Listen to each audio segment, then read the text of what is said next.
Hello, everyone. This is Al-Fadi. Thank you so much for joining us again in this amazing video series on Mecca in search of a place. We're starting now to really put it all together and zoom in on the 7th century. And last time we did basically present to you evidence concerning the Umayyad dynasty. Today we're going to continue with that. So with us here in studio, of course, is Dr. J. Dr. J, what can we say today to build on what we started last time concerning the Umayyad dynasty? Okay, we're in the Umayyad dynasty. We're in the Umayyads that go from 661 all the way up to 749. So mid-7th century up to mid-8th century. They are the first dynasty. Now, we have been told by the standard Islamic narrative that they are Muslim, true blue Muslims, right? That's what you've grown up with. Right. That's what everybody's been told. We're going to shut that down very quickly. They were not Muslims. It's very clear that they were not Muslims. Just look, remember the coins. Like by title or by faith, basically, when you say by faith. Okay. And because since they're Muslims, therefore there should be some references to them being Muslims. And we looked at the coins. We looked at all the coins by Umayyad, who is the first of the Umayyad caliphates. And we saw that the coins that he has in the west, the gold solidus and the copper coins in the west, they all have Christian crosses on them, which suggests he was a Christian. When he coins and mints coins over in the east where he doesn't live, but he knows that the people there are Zoroastrian, they all have Zoroastrian, the fire altar on the back, proving that there's nothing Islamic about him. And for 20 years, from 661 up to 680, all the coins show that he was either a Christian and a Zoroastrian, depending on what side of the country the coins were being minted. Nothing Islamic about him. Nothing Islamic. But what we do know is that he then goes out of power about 680. Marwan comes to power, and Marwan's son in 685 takes over the power. Now, his name is al-Malik. Now, remember, we have said over and over again, al-Malik is absolutely important to this whole narrative. Why? Because he is the greatest, he's of the Umayyad caliphates. Some might differ with that, say maybe Walid, his son, was greater. No, al-Malik is the one that introduced this Arab identity. Remember, they need to have an identity. Since 622, the mantle of the Sassanids has been taken off their shoulders because of the Byzantines. Now we're in 685. Al-Malik comes to power. The Umayyads have been in power since 661, so we're talking about 25 years.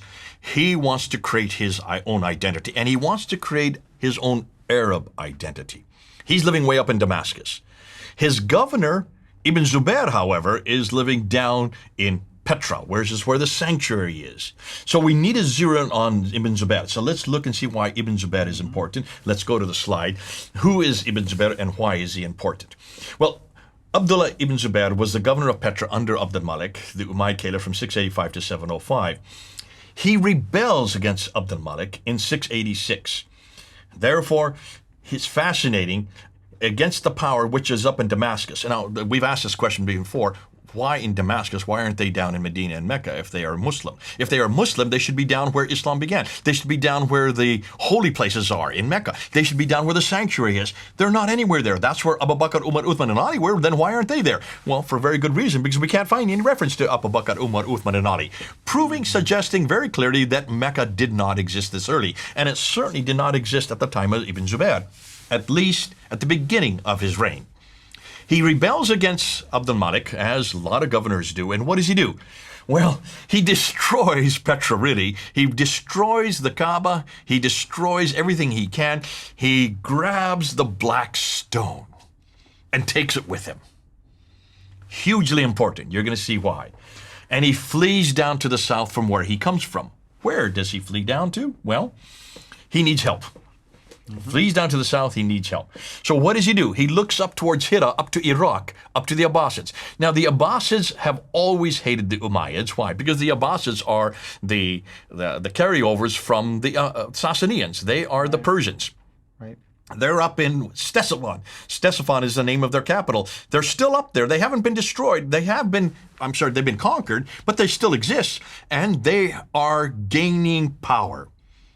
Now, suddenly, they realize this guy who has rebelled against Abd-al-Malik, their number one enemy, the one they hate the most, they now realize, hey, this guy has the black stone. Ooh, we need to follow him. And he needs help too. He needs allies because he's all alone. with his family and maybe others around him. But he certainly he cannot confront the Umayyads who are up there in Damascus all by himself. So he makes an alliance immediately with the what later became the Abbasids. And of course, they're up in Kufa. Now let's put it on a map so we can see what we're talking about. So let's look at a map here. There you can see in 680, Ibn Marwan supplants the Sufyani family in Damascus. That's the dull red area that you can see here on the left. Here you can see Damascus is circled in red.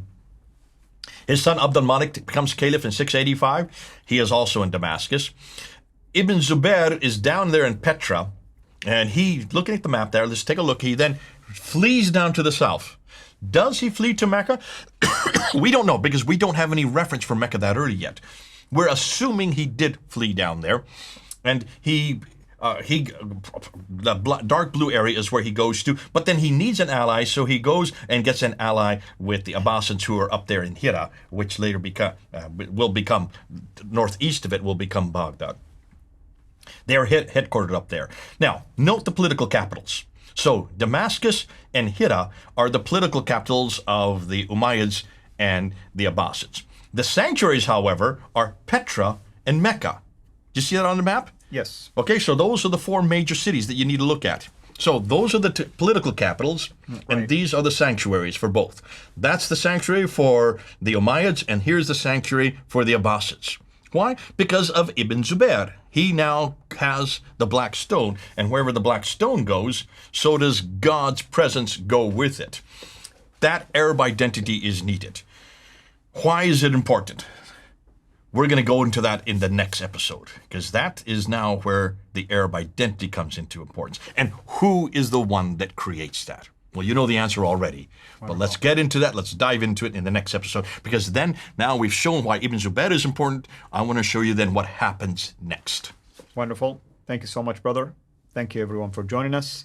Until next time, have a blessed day. Thank you for watching this video.